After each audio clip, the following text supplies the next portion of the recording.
വിശുദ്ധ മത്തായി അറിയിച്ച നമ്മുടെ കർത്താവ് യേശു മിശിഹായുടെ പരിശുദ്ധ സുവിശേഷം 11-ാം അധ്യായം 20 മുതൽ 24 വരെയുള്ള തിരുവചന ഭാഗങ്ങൾ.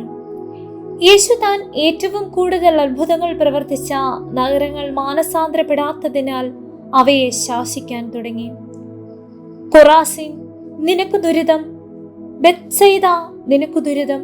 നിന്നിൽ നടന്ന അത്ഭുതങ്ങൾ ടയറിലും സീദോനിലും നടന്നിരുന്നുവെങ്കിൽ അവ എത്ര പണ്ടേ ചാക്കുടുത്ത് ചാരം പൂശി അനുദപിക്കുമായിരുന്നു. വിധി ദിവസത്തിൽ ടയറിനും സീദോനും നിങ്ങളെക്കാൾ ആശ്വാസമുണ്ടാകുമെന്ന് ഞാൻ നിങ്ങളോട് പറയുന്നു. കഫർനാമേ, നീ സ്വർഗം വരെ ഉയർത്തപ്പെട്ടുവോ? പാതാളം വരെ നീ താഴ്ത്തപ്പെടും. നിന്നിൽ സംഭവിച്ച അത്ഭുതങ്ങൾ സോദോമിൽ സംഭവിച്ചിരുന്നെങ്കിൽ അത് ഇന്നും നിലനിൽക്കുമായിരുന്നു.